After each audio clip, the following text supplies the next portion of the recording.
Welcome back, class. Today we're going to be talking about the circumference and area of a circle. So just to answer your question, because some people have been asking where the whiteboard came from, I don't always have one. If some of you figured it out, it's from the computer lab. I brought it home. So let's get started.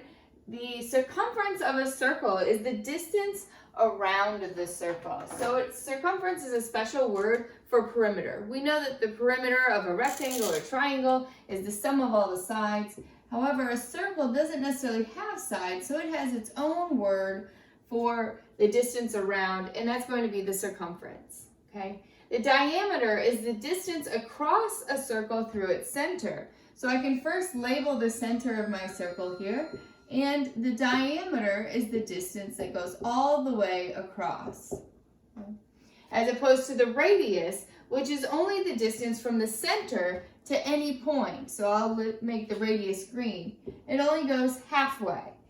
Halfway is the radius. Okay.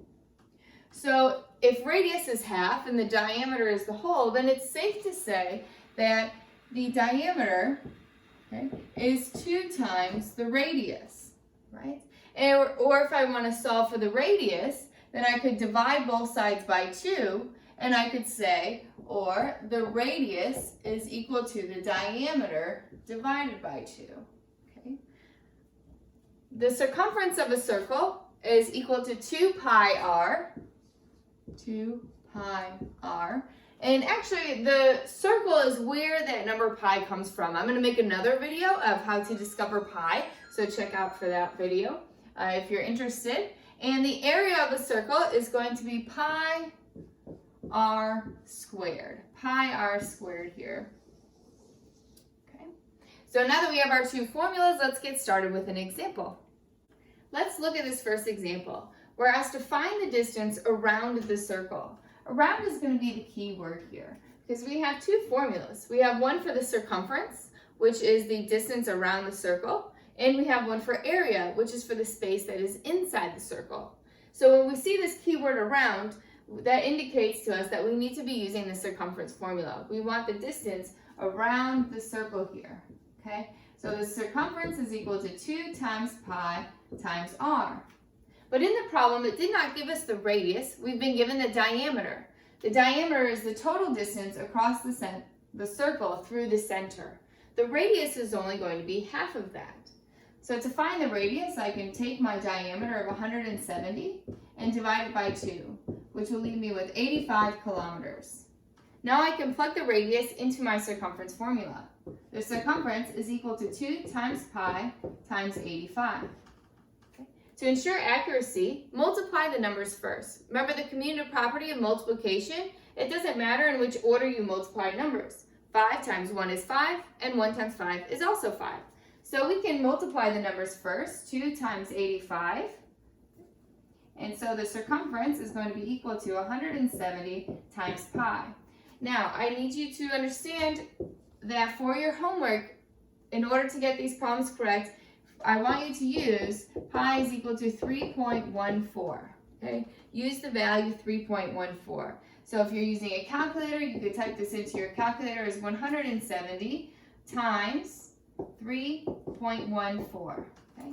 And you will end up with decimals here. Okay? For your assignment, so you'll get approximately, let's say this is 533.8. Okay? For your assignment, you will be rounding to the nearest whole number. So you take that first decimal place and you're going to round the ones place. Remember your rounding rules. 5 and above, round up. 4 and below stays the same. So as my final answer that you're going to put into, if this were a problem on the assessments website, then you would type in your answer to be 534. Okay? Okay. If the circumference is 70 inches, find the radius. Okay? So if you have a word problem, you can start by drawing a picture. So I have a circle here. The circumference I know is 70 inches. And the question is, what is the radius? Remember, the radius is the distance from the center to any point on the outside of the circle. So we can find this using our formula. The circumference is equal to 2 times pi times r. Plug in what we know. we know that the circumference is 70 is equal to 2 times pi times r. And now we just need to solve for r. Remember, the goal is to get r by itself. Pi is just a number, okay? So you can multiply by pi, you can divide, you can add, and you can subtract pi. So treat this as one number. You have 2 pi times r. If I want to solve for r, I'm using inverse operations. The inverse of multiplying will be to divide. So you will divide both sides by 2 pi. Divide by 2 pi. So the radius is equal to, and you can type it in your calculator like this, 70 divided by parentheses 2 times pi. Okay, 2 times pi. It's very important that you put the parentheses here because remember order of operations. While multiplying and division is on the same tier, they will go from left to right. So we do not want to divide 70 divided by 2 first. I want to multiply 2 times pi first. So you must put this part in parentheses. Okay. Then you can press enter. Then you can press enter and you will come up with your radius is equal to approximately 11.14. 11 and 1400ths approximately. You'll have more digits in your calculator. But again, remember you need to round these all to whole numbers on the assessments page. So you take this 1 and will 11 stay the same or round up to 12? It will stay the same. So the final answer here is going to be 12 and my units here are inches. Okay. And another reminder with the assessments website, you do not enter in the unit values. Okay, so I do think it sends a reminder, please do not put units squared or whatever. So you're rounding to whole numbers and you're only entering in the numbers, no units. Now let's do some area problems. I have a giant life-size Pokeball that is 26 feet across in diameter. Let's find the area. To find the area, we're going to use our area formula. Area is equal to pi r squared. Notice for this formula that we need the radius, and in my picture I've been given the diameter. But we know how to remedy this. The radius is equal to my diameter of 26 divided by 2. 26 divided by 2 is 13. Now I have the radius and I can plug that value into my area formula. So the area here is equal to pi times the radius of 13 squared. When you evaluate this, remember your order of operations, you evaluate the exponents first. So the first step is to multiply 13 times 13, or 13 squared. So now the area is equal to, 13 squared is 169, so I'll just move 169 first, multiplied by pi. Remember, you're going to be using the values 3.14 to represent pi.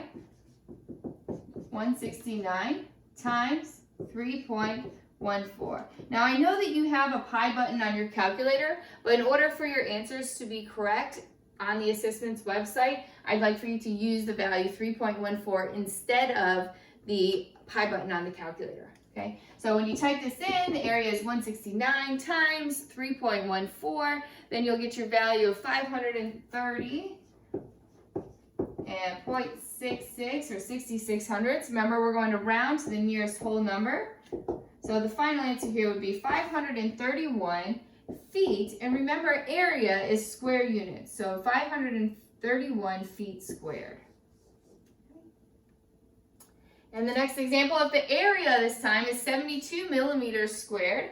Find the radius. Remember, 72 is not squared. It's not part of this exponent. The millimeters are, okay? So only the units are squared. So this piece goes together. 72 is the number by itself, okay? So the area is equal to pi times r squared. The area is 72 is equal to pi r squared.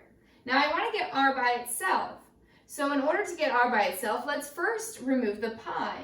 So to remove pi, this is pi times r squared. The opposite of multiplying is to divide. So now I have 72 divided by pi.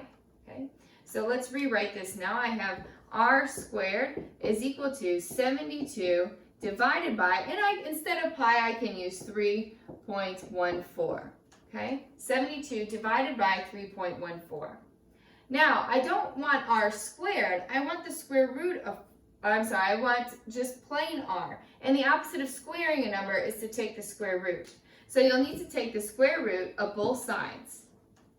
The square root of r squared, they're opposite operations. Remember, if I give you $5 and take $5 back, you're right where you started. So if I square r and then take the square root, I'm right back to where I started with r. So r is equal to, and this is how I'd like for you to type it in your calculator. Press the square root button, okay? Then a parenthesis will appear, 72 divided by 3.14, end the parenthesis. Press enter. Then you should have that the radius is approximately, you'll get a decimal here again, 4.78. 4.78, which you will round to the nearest whole number. Take that 7, round the 4, and it will be 5. And our units here are millimeters, so 5 millimeters is the answer. In this last example, we're going to find the area of the composite figure. So notice this window that I have drawn, and we want to find the area of the window. Okay? Notice it is not a quadrilateral or a polygon because it has a rounded sign, and it's not a circle either. But can you see where we could decompose this shape into one or more shapes that we do know the area of? I'm going to draw a line here and separate this into one rectangle that I'll call A, shape A. And notice at the top I have a semicircle or half of a circle, and I'll call that shape B. So to find my total area, then I would need to find the area of A plus the area of shape B. And since the area of A is a rectangle, we know that the area is going to be equal to the length times the width, or base times the height. I want to use bases and heights this chapter. So the base of my rectangle is 4 times the height of my rectangle, which is 8 25/100. Then I can multiply those, and you will get an area of 33 feet squared. An area of 33 feet squared. However, this area only represents this rectangle part of the window. I'm also interested in the entire window, so I also need the semicircle. Let's think about what the area of that semicircle is going to be. Okay. I have my area of a circle formula is going to be pi r squared. However, I don't want the entire circle, I only want half of it. Therefore, I need to divide my area by 2. And so this is for a semicircle. You could put a little note that this is the formula for a semicircle. You find the area of the entire circle and divide it by 2. Okay. To find this area, we're going to need to know what the radius is. So here's the center of my semicircle. I want to know the radius, which is the distance to the end of, or to the circle. Now, I know that this bottom piece here is 4 feet wide, and it's a rectangle. So if the bottom is 4 feet wide, then this top here, the diameter is also going to be 4 feet wide. But I'm only interested in the radius. Remember that your radius is going to be the diameter divided by 2. So I take that 4 of my diameter, divide it by 2, and get a value of 2 as my radius. Now I can plug that in to find the area of the semicircle. The area is going to be pi times 2 squared divided by 2. Evaluate your exponents first. So 2 squared is 4. So I have 4 pi divided by 2. And then you can divide the numbers if you'd like. You can simplify. 4 divided by 2 is going to be 2. And now you're left with 2 times pi, which you can enter in your calculators, 2 times 3.14. And you should get 6.28. 6.28. Now, if I want to get the total area, though, what step do I still have? I need to add both of my areas. Add the rectangle and add the semicircle. So my total area is going to be equal to 33 feet plus 6.28 feet. And actually, these are squared, for a grand total of 39 28/100. Remember, you're rounding these answers, so you're going to take this round here. Will 39 stay the same or round up to 40? It'll stay the same, and so this will be 39 feet squared. Okay. So that's all for today. I want you guys to know I'm so proud of you guys and how patient you're being, getting your homework turned in. If there's anything I can help you with, we're going to be working hard through the weekend. So I want to hear from you guys. What do you like? What do you not like? And I don't want to hear, I don't like having to do math because it's school. But anything that we could do better in order to make this experience easier for you, please provide that feedback to me. You can email me, call me, text me.